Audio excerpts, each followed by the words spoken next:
Protesta ng mga magsasaka sa Europa umabot na sa Vatican City at daang-daang nakahubad na lalaki sa Japan lumahok sa Sominisay Festival. Sa huling pagkakataon, si Joy Salamatin sa sentro ng balita.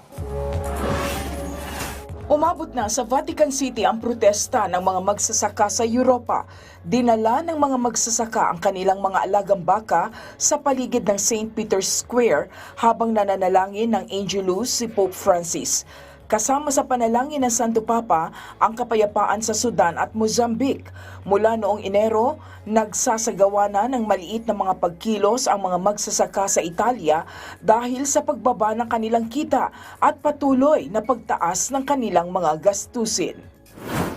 Nagtipon ang mga Libyan sa Martyrs Square sa Tripoli bilang paggunita sa ika-13 anibersaryo ng pagpapabagsak sa dating diktador na si Muammar Gaddafi.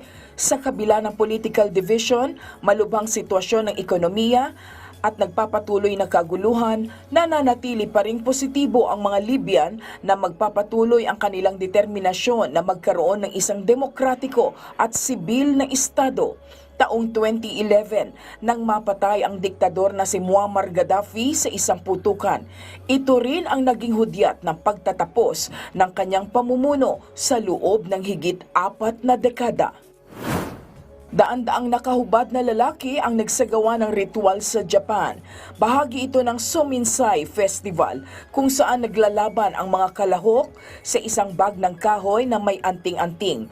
Ayon sa resident monk ng templo, ito na ang huling beses na gagawin ang nasabing pagdiriwang matapos ang 1,000 taon dahil na rin sa patuloy na pagtanda ng kanilang populasyon.